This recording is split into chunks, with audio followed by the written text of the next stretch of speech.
Today on Back to Basics, I'm so excited to sit down with Suzie Tsai, CEO of Bonchon, a global leader in Korean fried chicken. Suzie brings over 25 years of experience of marketing leadership and executive leadership. And I'm really excited to sit down and have her because she's really our first CEO with the CMO background on the podcast.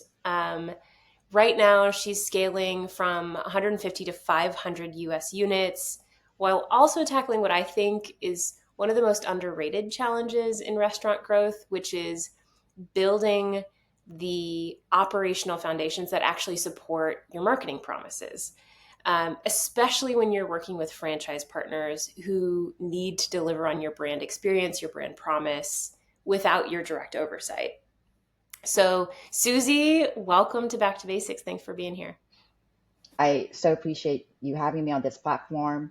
I'm Suzie Tsai, CEO of Bonchon. Bonchon is a 20-year-old or young brand, great Korean food. We got really lucky while we have great food. This whole Korean culture is so, popular and trendy. So we're riding that awesome wave. This year, we've been busy because we've already opened 13 new locations. And tomorrow we have two more openings. So, we are busy building restaurants, opening restaurants, and of course our franchise partners are, running great restaurants, and that's all that's happening at Bonchon today. That's incredible. I mean, so you're pacing basically at two locations per month, basically, or a little more than that. We're trying. I mean, two would be great, right? We love to build over, 20, 25, 30 restaurants this year. And if we can, stay on that track. But it's been really challenging to build restaurants. I'm sure you know, Rachel, the environment is really challenging. Real estate, capital, all of these things that, as a small business owner, who we are, our franchise partners are small business owners that they're Sure. facing. So we have to find really creative ways to, support them and stay with them as they, build their restaurants. Well, and that's just the perspective that I want to land on today. I think your point of view is unique in which you've spent 25 years in marketing at major brands like Chili's, On the Border, Brinker, before you joined Bonchon. Um, what were some of the key lessons in that previous experience that really made you see so much potential in Bonchon, which is a much smaller brand than the previous brands you worked at? Yeah, Bonchon is small but mighty. And coming from such a great organization like Brinker, it really taught me what is sort of core and and at essence. And that's what I saw at Bonchon. At Mm, Chili's, because it's been around for 40 years, and same thing with On the Border and all those great brands that I was part of. At the time when I was there, we were really having this identity crisis. And we used to call it in the casual dining world, sea of sameness. Applebee's, Chili's, Red Lobster, Olive Garden, everybody kind of offered up the same level of experience, same price point. And, I think people were getting kind of bored of that category. And at the time, there was this, bright sort of, category that we're calling fast casual today that were popping up. Chipotle, Panera, and all of these great brands were popping up. And we really didn't know what to do. So we mm. questioned, who are we? What are we today? What are we really good at? Who are we targeting? And when I came to Bonchon, it was very clear. So while there's all of these other challenges as a small company, small brand, growing company that we have to face, I knew that there was something really meaningful here. And when I look at our guests, it's very clear it's young, Gen Zs, millennials, food Yep. lovers, they love our food. So that just alone gave me enough to say, there's something really magical here. And then the fact that I see some really great models that our franchisees have built. So that gave me Mm. such assurance that wow, okay, there are these set of restaurants that are doing great. So I just need to figure out what they're doing so we can then, make that consistent across the system. Right, replicate. The it's so a lot of what you're saying resonates where you're taking a lot of the challenges that you saw with previous brands, but that actually helps you identify what an opportunity Bonchon was. And just before you were mentioning how K culture is really having this massive moment in America, I completely agree. Um, and honestly, globally right now, I think That's right. Korean culture is really having its moment. So how do you balance riding that cultural wave versus building something that's sustainable and meaningful when those trends shift at whatever point they may? Uh, we don't really think about it too hard, right? Mm. I think it's nice that the trend is happening. And as a Korean American, like I would have never imagined myself working for a Korean company, work for a Korean restaurant company. When Mr. Saul, our founder, who started the company, the restaurant with one restaurant, and he's, magic sauces, we call them like the, golden sauce. That he didn't really think about, oh, I'm going to build this thing to 500 or 1,000, right? He just really wanted to have great food at his one location. So as long as we continue to, live up to what he built, I think we'll be just fine no matter where the trends go, right? When he visits, he still goes straight into the kitchen and he looks at the batter and he looks at, how much and, and chicken size. And he's so like passionate about all of these things, when it comes to chicken and how to brush the sauce and who's doing it right and who's not, and continues to train people. And I don't think it matters whether K-pop is trendy or not. That we're just going to always run great food and great restaurants, and that's what we're here for. Rachel, so much of it is not about the right answer or the right thing. It's about timing, right? Luck. Yeah. Yes. So, and when I was a Brinker, it was challenging. Chili's, they're thriving right now. And we had that 3 for 10 platform when I was there. We developed it, together. And it was good, but it wasn't it. Mm, Now it's it, right? So you think about just whether it's a great or, you could have the greatest idea, but the wrong timing, and it really doesn't make sense. And I feel yeah. like right now is just great timing for our brand after 20 years. Yeah, I've been thinking so much lately about that concept of timing, but I really have reached this point as a professional where I think we use timing as a proxy for luck, and it really does come down to just, and it doesn't discredit the work that you do, but it does it does sort of validate these moments where you're like, well, why didn't this work 10 years ago? Well, you know, not just the timing changed, but all these other factors changed, small and big, that led to this particular moment. So now that you're seizing that moment and you're really growing big, what systems are you putting in place right now to really ensure that Bonchon continues to grow beyond that trend, beyond the kind of timing luck that you have? you know and Rachel, it's great that we're talking about this because what we put in is Opus. And I'm not just, selling you Opus, but really this whole training is something that we really, I think it took me a little bit to kind of get here. And as a marketer, it's not something that I think about, first thing, right? So when I look at, our set of restaurants, and again, who's doing well and who's not, really comes down to execution and food. Mm, And Korean food is not easy. And not that any food is easy, but Korean food is really hard, especially if you're not a Korean. mm, But when you go behind, to back of our house to our kitchens, there are no Koreans making this food, right? It's a diverse group of, people making the food. So how do these people who did not grow up on this food, make it right, identify that it's right, make sure that it tastes good, and do all of these things every day at all of our locations? And that requires a lot of training, a lot of learning, a lot of development. And Opus is going to allow us to do that. So we're just now onboarding Opus. In fact, just this past week, we had Bonchon University, and we had one of the franchise operators that went through Bonchon University spoke Vietnamese, and she used Opus in Vietnamese, and she did that's one of kind incredible. of the lessons in Vietnamese, and she said it was great. She said it was right. So one thing is to say, something can translate this thing. Another thing to say it was right and it was done right. And we're like, my gosh, this is just starting point of what we can really kind of dream of, right? In making it happen because we do have very diverse group of franchise operators, back of the house team members, different languages, different backgrounds, and this is going to serve us in such a way that it's going to become super meaningful and really relatable, and they'll embrace the level of training that they'll take in no matter what language, videos that we can upload to Opus. I mean, all of these things that we really are, we're just, going to embrace, that our team members, all of our operators are going to embrace, is going to make this thing happen. It's such a, I love hearing that story.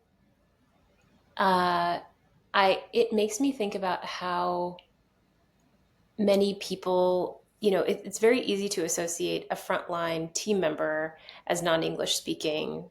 Reportedly, 30% of restaurants have someone who's, or 30% of the restaurant workforce doesn't speak English as their first language. That actually extends to the whole American deskless workforce. But we don't really think about the small business owner who's just in pursuit of the American dream and still learning the language, or maybe hasn't learned the language at all and chooses not to, but has the tools in order to run their business thoughtfully. And so it really is inspiring to hear that, because frankly, like when we set out to build Opus, a lot of it was focused on the frontline team members. But over the years, I think we have seen the impact that we can have on the franchise owner too, through these simple tools. And I know that, not everyone comes in with business experience. Sometimes you're teaching them that. So I love hearing that. I want to stay in the vein of marketing for a minute. You just shared you're investing heavily in training tech right now. Most marketers think of training, I don't want to put words in your mouth, but It's okay. most marketers think of training as an HR or ops function. Um, how do you think about employee training as a marketing tool? And, maybe to put it differently, what did you see at Bonchon that made training a priority for you?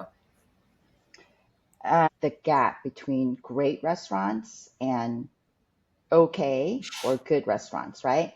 It wasn't about how we marketed the brand or marketed the location. It wasn't even about location. We talk so much about great location, bad location. But really, when we looked at all of the data between, good and great, Mm. it really came down to food. Like who made food really good? Yeah. And that, to make it good, it really requires good training and consistent training. And with all the turnover, and and people rely so much on, especially cooks in the back, right? They rely on their muscle memory.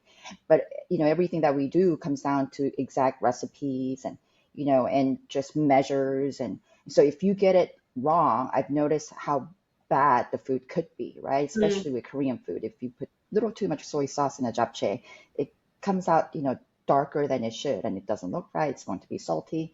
So all of these, elements that are really critical in making great food requires great training. Hmm. Now, as a marketer, that's the thing that we have to deliver. I think we rely on so many ways to drive traffic to the restaurants, right? All the digital ways and even the third parties that now we're spending so much dollars on, whether it's fees or marketing, because it's super competitive.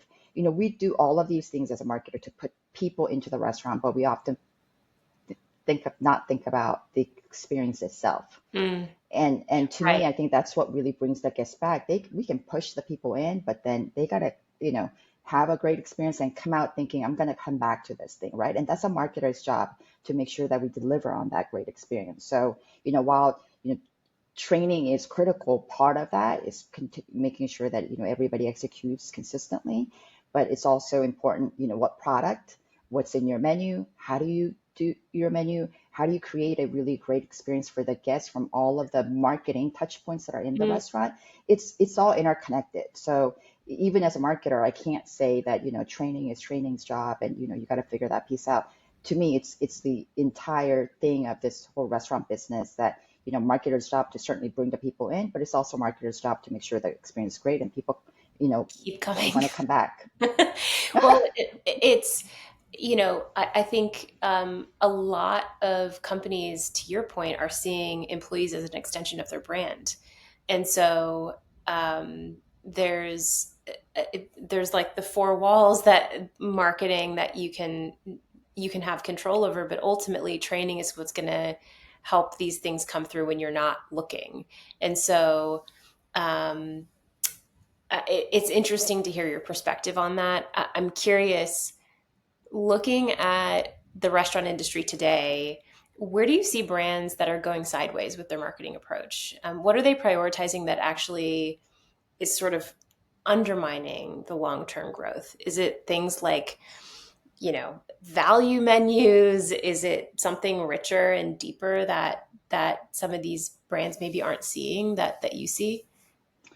Um, it's really hard because like all these great brands and within different categories, they all have their own challenges on, how to kind of stay relevant and how to stay fresh and, and how to live up to kind of the brand promise that they have put out there. But I think, again, what we tend to forget is what happens inside the restaurant. And we focus so much on the what happens outside. Mm. I And even as a customer, I often, very much often experience when I see something on Instagram, like a very, compelling influencer video, like the best sushi restaurant in Dallas Fort Worth, you got to come right now. It looks beautiful, looks amazing, So like I flag it, I go, we got to go, we got to go. And then we go, and then it's not as exactly as the way the video portrayed, Yeah. right? So I worry about those kind of things because even as a customer, it's very easy for me to go, okay, that was not what that Right. video or the influencer kind of shared with me. So I think while there's so many great ways to convince people, to market to people, then you have to really live up to it in within your four walls Mm. is the thing. So and then of course it comes down to food.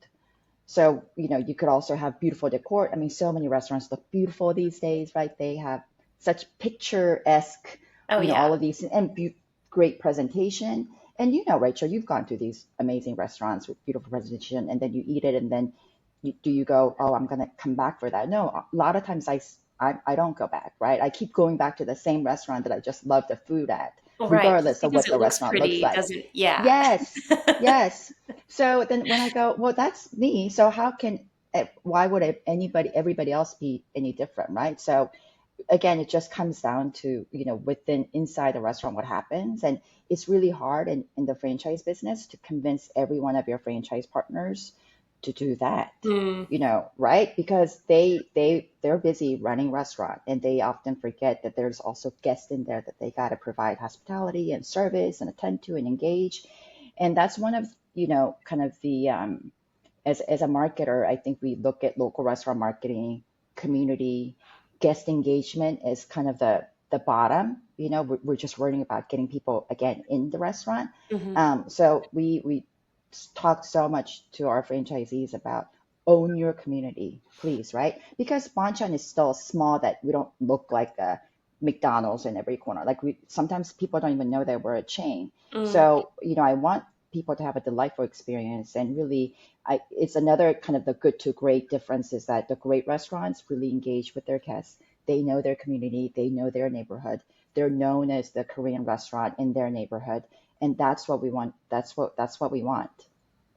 The something you said was so interesting around how sometimes people come into a restaurant, they don't realize that Bonchon is a chain. What a gift. I mean, for something to feel so local that it's your neighborhood restaurant, I mean, that's got to be the ultimate challenge on how you keep that going as you grow to 500 units, and then you do become you're already a multinational brand, but a household name. Um, it sounds like the spark is already there, and how do you retain it? And I would imagine a lot of it just comes through with the kinds of franchisees that you're bringing on board too, and what sort of care and ownership they're bringing to the table. Yeah, absolutely. And it is hard. And that is another thing, when you said it back at Chili's, we worked so hard to go, how do we become small again? Right? Yeah, Is it, you always want what you can't have. Yeah. yeah, when you have 1,200 or 1,500 restaurants around the world, like how do you become small again? Yeah. It's hard. It cannot be created, right? You just have to be small to be small. Yeah. And for Bonchon, over the 20 years, we've got lots of different models out there, different ways our partners are, operating within their community, and we let them thrive. Really what's important is keeping it, clean, keeping, everything working, and making sure the facility lives up to, the standards in providing, healthy food. But outside of that, we're not big into now everybody has to have this decor Mm. or the look. Like I like having that look in that restaurant. Like no guests are gonna go. Like I don't ever walk in and go, but this doesn't have the new logo. Like this doesn't have the new wallpaper or the mirror. Like when do you ever think about that, right? Right. So I Right. think sometimes when you become big and you become a big brand, you worry about all of these things and making sure. But I have 150 restaurants out there that look very different, and I love it, and it's fun.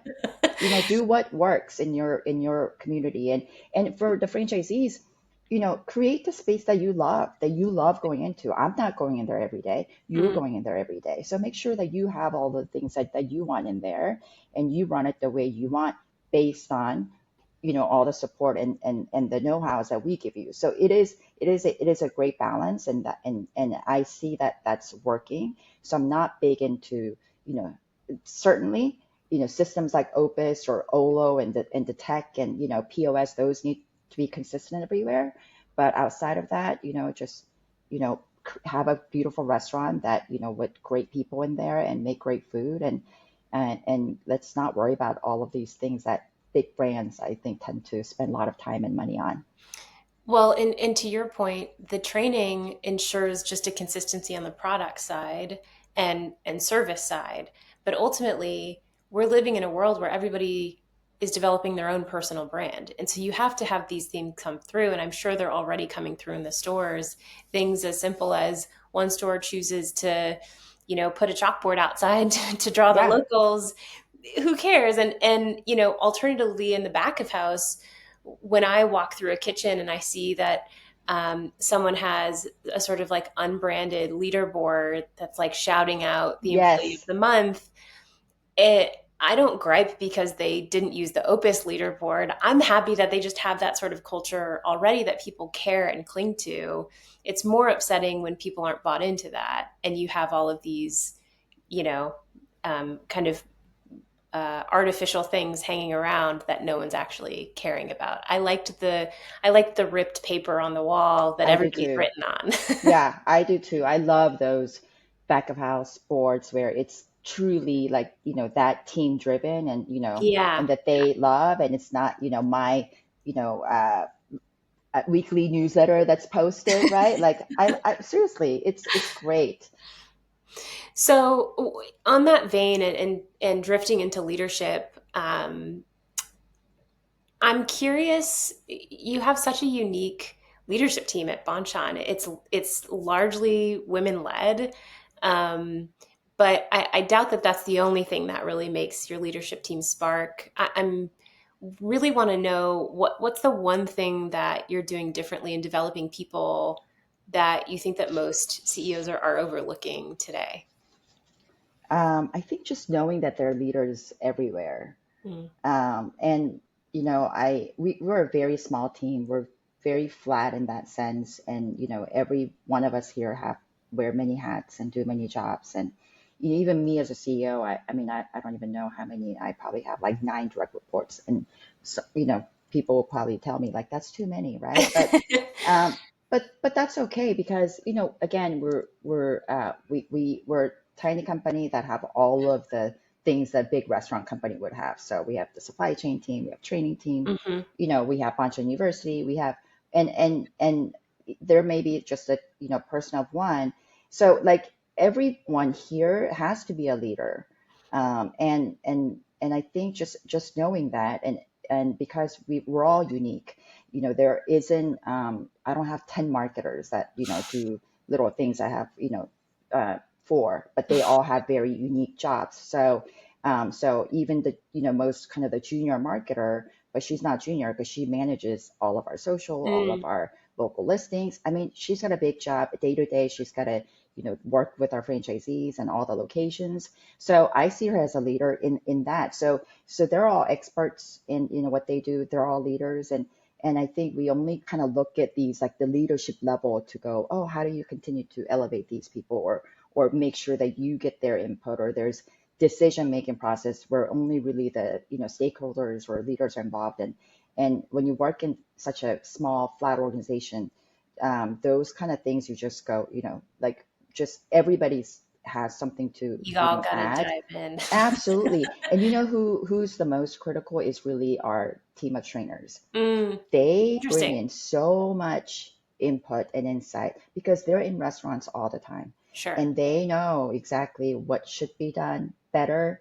They bring so many great ideas. So you got to listen to them. You got to, and what they do great is that they learn from one, then they take it to another because Mm, they're constantly out there working with our franchisees and training and, helping them and supporting them. So, and yeah, they, in a chart, they may be, here, but they're all leaders in what they do. So I think just knowing that everyone has it in them, and don't just identify leaders as, based on titles. well, so then when you're spotting potential leaders, what are the two signals that you look for? Um,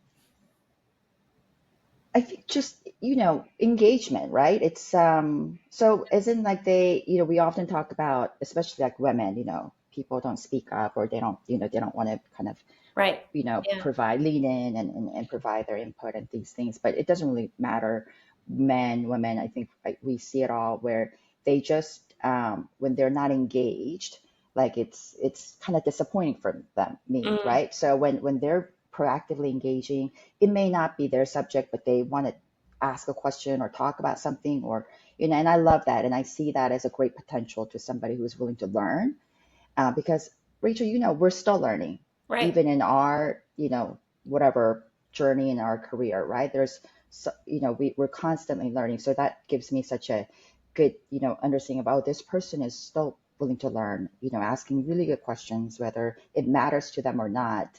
Just that engaged, spark in them.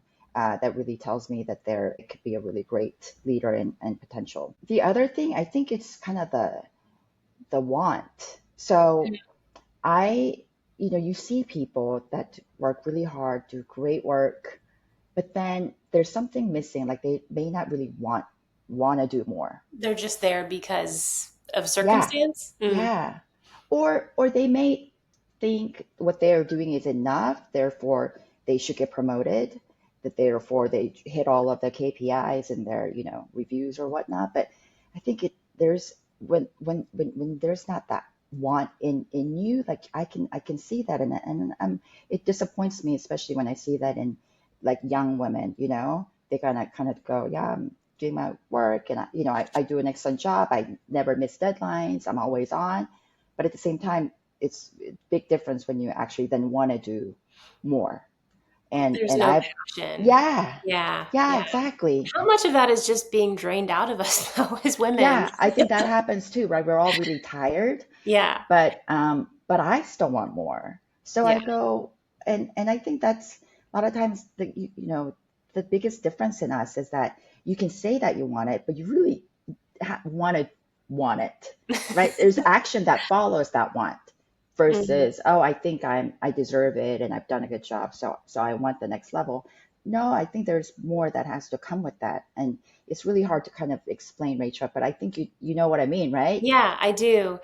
And also what you were talking about around this willingness to learn, it made me think, is there a difference really between willingness to learn and curiosity? Are they the same thing? Or No, there's um, difference, definitely. I mean, yeah, but what is curiosity the is just to difference? kind of curious to know, and Mm, then got it, right? Whether to, like, because I don't really know, or, I'm curious to know if I'm right or wrong, because there's a lot of that curiosity too, right? I get that mm, from my kids all the time. They want to know if they're right or wrong, right? So they're curious, right? And they want to prove us wrong. Like, you don't mm. know, mommy and daddy, like, this kind of thing. And, so I think there is difference. And then willingness to learn is, certainly you're curious, but I think you're then willing to kind of, you know, think about it and really absorb it and go, then what? what Mm, more, what now, how does that impact me? And I think, you probably do that a lot, right? And we constantly reflect based on that learning. And now that I know this, like you know, what happens. Or I often run into situations where I learn about people and it takes me to interesting areas when I ask questions about, why they're doing certain things, or, how they got here. And then a lot of times that also triggers the kind of the next night. I go, oh my gosh, I know so and so loves to do right, this. I right. love to make an intro with you and this person because I think there's something that you can work together one day, or you can meet up and connect, like these kind of things. And I love that. And I think that's the difference between really learning, listening and learning, versus just being curious to go, okay, right, Mm. what's the answer? Well, and I mean, I guess that brings me down to leadership or development on the team member level. How do you, you know, sort of indoctrinate a culture where there's constant willingness to learn? And is there any sort of secret to that? Because when I mean, how many people do you employ at Bonchon at this point?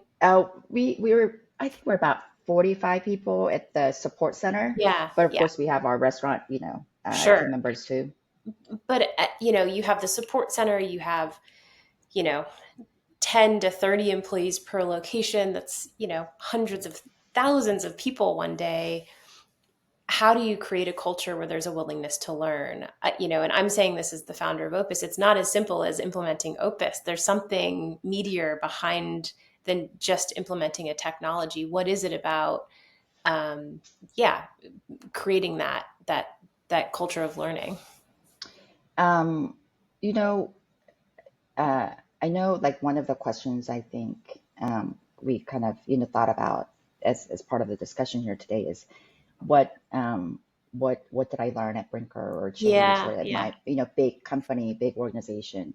And Brinker had a great culture. And towards the end of my career, we implemented this culture of accountability. Mm, And part of cultural accountability, one of the things that really that I still really respect is that trust matters. mm, And with that trust has to come with very safe environment where people can both, willing to take feedback, willing to learn, willing to sort of, go out of their way to just explore, right? And I think that's what I like to believe that that's what we have here. While we had a great culture at Brinker, and because I'd been there so many years and there's so many changes, there was a time when it was really super competitive mm. internally, and I hated it. And I was too young to know that that was not good for me. And I really, looking back, I really literally was thinking about it, Rachel, this morning, that I didn't thrive in that type of environment. A lot of So, people don't. Yeah. right? And I remember my boss at the time called it tough love, and I think that's such a man thing to say too, right? I don't ever call it tough love. Love is love. It doesn't have to be tough. That's what love is, right? But it was like so competitive within my peers, within my group. We're always competing, even though we're working on different things. It was, and he had his favorites, and it's just like Mm, it was so toxic in that sense that it was so unnecessary and highly just unproductive. So I think just not having any of that here, um, and we always emphasize on, because everybody's a leader here and everybody owns their discipline, and they're empowered to make decisions all day every day. I make sure I always turn back to them and go, what's the right thing to do here? mm, And that's what it comes down to. So I think that sort of attitude, when they ask for themselves, like, what's the right thing to do here? And then then that kind of also leads them to learning more, because when especially when you're dealing with so many franchisees, they all do things a little bit differently. There's always something to right, learn. right. I mean, so much. And I think without sort of that attitude, you're gonna be, and at the time there was this kind of a roadblock at our organization too, with different leaders. It was like, this is Bonchon way, you got to do it this Mm, way. We've nixed all that. Bonchon way is to do it the right way that you feel is right, mm, and it's different. It's different for restaurant, every sort of, operator. But also we have, these things you maintain consistently as a brand, but outside of that, there's, we don't have to, especially when they're not right. And that really bugs me too. Like, oh my gosh, this wasn't even right. So why do we mandate it, right?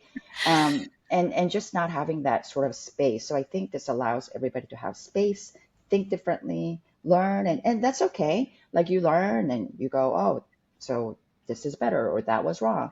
I think that's totally okay. It's totally safe. And Right.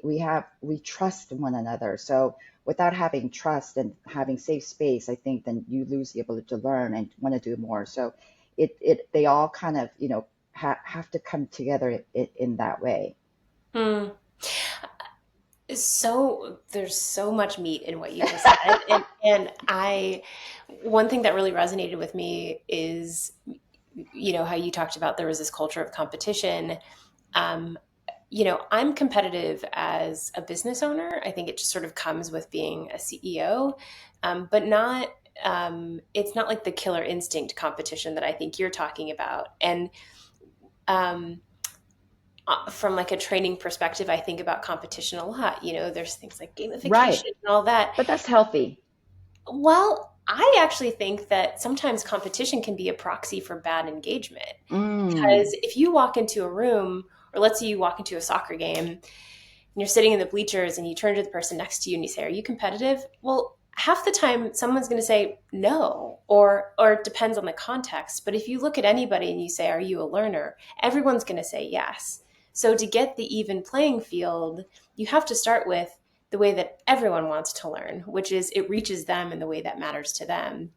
So you're right, like for some people, competition really works. drives them. and Yeah. and seeing that leaderboard and seeing how people are Yeah. are stacking up against each other, but in so many instances it's not a universal means to engage your people. And I love that you're talking about trust as a way to get there, which is hard to get and hard to build that culture. I'm sure you walk in and there's some scars that you have to Oh, it's constant, heal. right, Rachel? Like trust is not something that you just build and it's done, right? Yeah, It's constant because you yeah. can so easily break that trust without even knowing sometimes, right? Mm, So I think it's something that you have to consistently work on and talk about and give feedback to each other to make sure that that trust continues mm, and it's hard.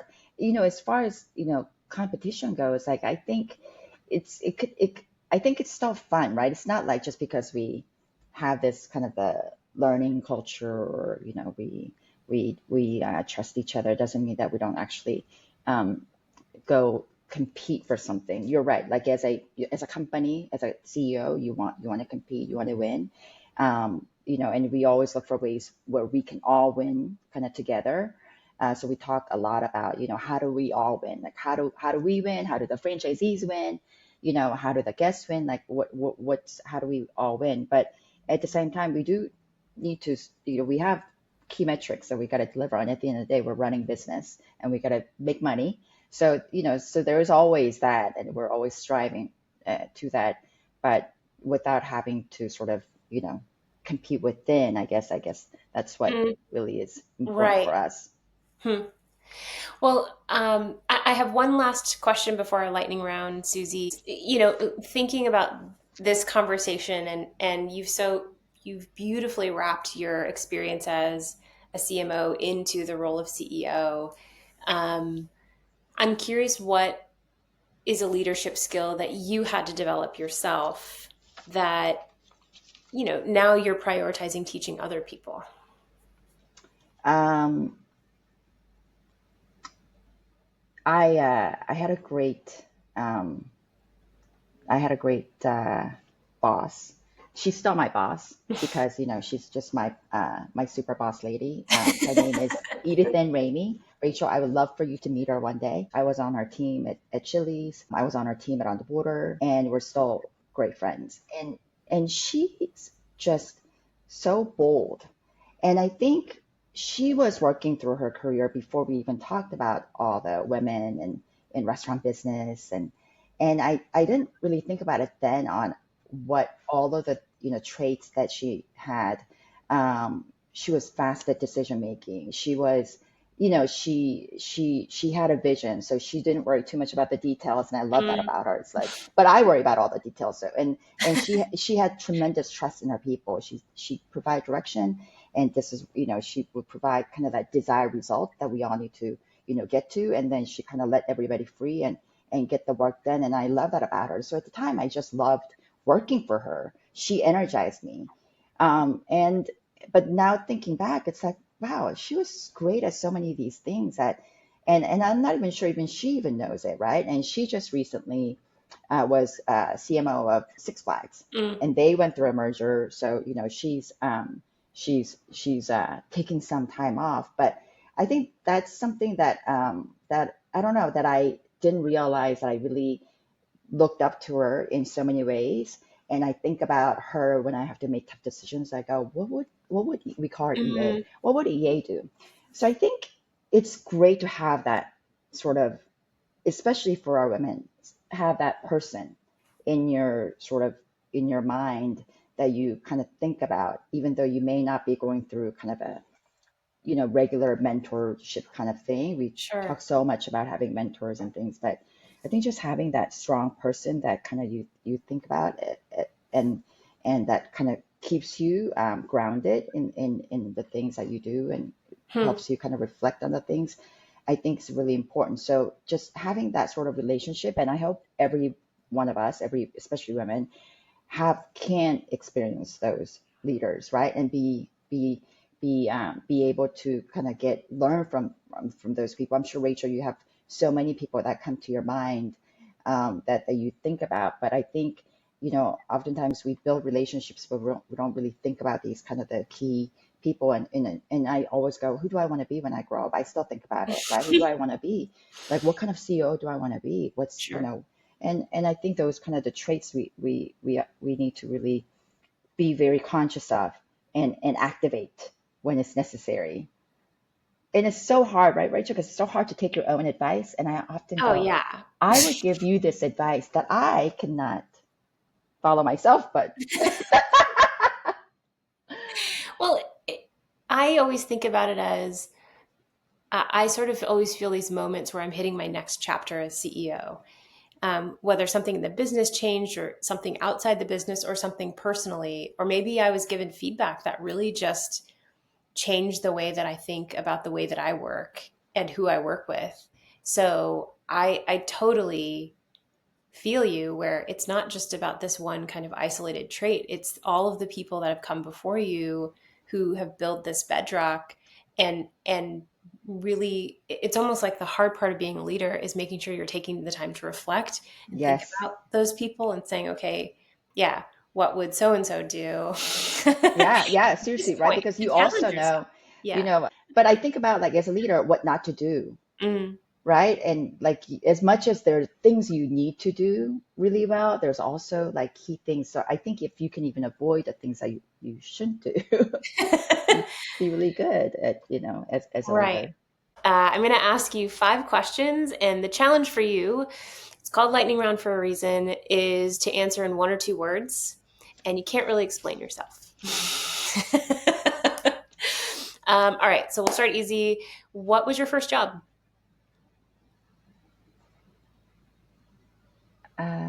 Cashier Mm, at my parents' store. okay, got it. I was curious. I was going to ask the follow up. Yeah. What's a food trend that you were completely over? The Tonghulu. Have you seen it? What is it? The candy fruit Oh. stick. That's a first. I haven't heard that one, but I know what you're talking about. Yes, you've seen it in Manhattan. Terrible for your teeth. um, what's something that everyone thinks is relaxing that actually stresses you out? Sitting around doing nothing. Spoken like a true CEO. Well, so then here's the opposite. What's something that you do to decompress? Multitask. All right, we're going to finish it off with what is a skill that you're going back to basics on? Listening. Hmm. Yeah, that's an oldie but goodie. All right. Well, on that note, thank you, Susie, for being here. Really appreciate you, and we'll see you next time. Thank you so much.